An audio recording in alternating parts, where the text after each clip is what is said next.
Christopher Massey and his brother Kyle were the first to want to help, as they've been here before. Woo! Welcome to Africa! That's Kyle. He's crazy. And that's his brother Chris. Welcome to Africa! And these two are more than just the funny guys you see on TV. Yeah, they like to have fun, but they also have hearts of gold. They first came to Africa last year to volunteer their help. You know, when you first come, you're taking pictures of everything and you're so excited to just be here. I think the second time around, it really gives you the opportunity to really kind of grasp every moment. For the second time, they're back. And this time, they brought a friend. Meet Devin from the hit series Ned's Declassified. Chris called and he said, you know, I told you I went to Africa. He's like, I want you to come with me this year. We told him it's a life-changing experience, and we just basically said, hey man, you need to come and you really need to experience this and be hands-on. It's one thing to see something on TV and to really be there, touch, feel, smell, and actually be there in the physical form. It's a different thing. I had to bring him down here and let him see what it's all about. Jumbo! Jumbo! Jumbo! How's it going, guys? We went into one class, they were learning English. My name is Chris, yeah, that's my name. We showed them where we were from on the map in America, and some of the kids, they were so fascinated with knowing how we got there on a plane or how it felt or was it scary. These kids, you know, have the biggest smiles on their faces and they're excited all the time, just full of laughter and full of life. And, you know, they don't have the regular things that we have. They have a song. Do you have a song for them? Oh, you guys have a song for us? Yeah. All right, yeah, let's do it.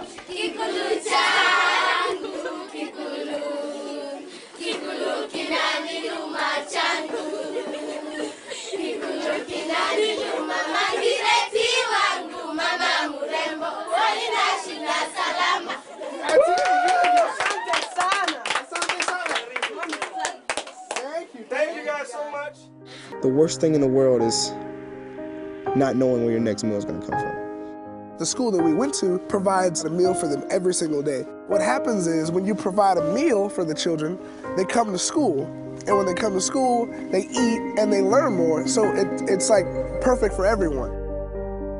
See, this is their meal for the day, and you'll notice like a lot of them, like they will, there you go. They'll take their food and they'll eat a little bit of it and they'll take the rest home to like give to their brothers or sisters or mom or whatever. Yeah. You know, and That's great. Even though we were just scooping food into a cup or a bowl, it symbolized more than that. It symbolized that, you know, these kids need help, that we're here to help them.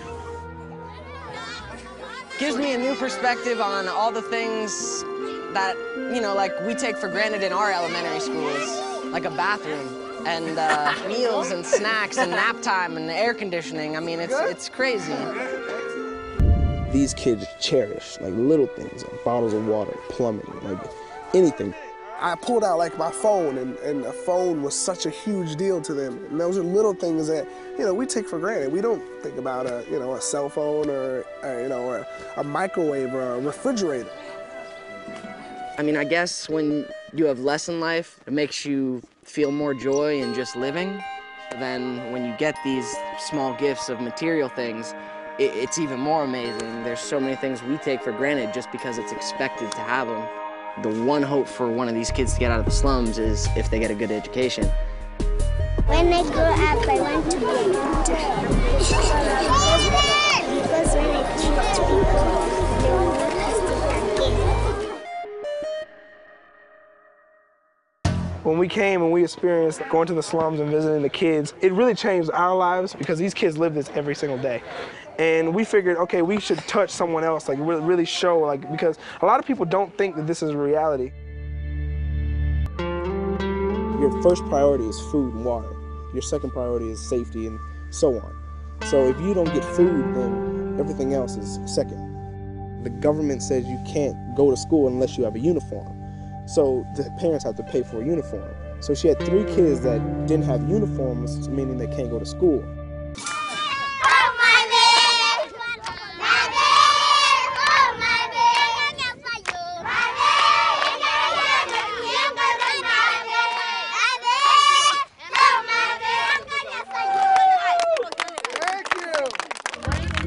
last year we came with Shannon Elizabeth, and we went to a hospital, and we rescued 3 babies. One was named Kyle Massey, one was named Christopher Massey, and Shannon Elizabeth. We had named them after ourselves. When we first picked those babies up last year and at the hospital, they were so tiny and frail, and just you can tell they needed human touch, they needed love. And then we took them to the abandoned baby center, and we came back this year, and we actually got to reconnect with the babies that we rescued. I recognized the baby as soon as I saw him. Each baby has a distinct personality and a distinct thing you remember about it. Like my baby, it was his lips that, for some reason, it's his little bitty lips that just poke out at you, and that's what I remembered about him. They lock in on you with these eyes that, it's the most piercing stare I've ever seen. Sees right through you, right to you, and says, "Love me."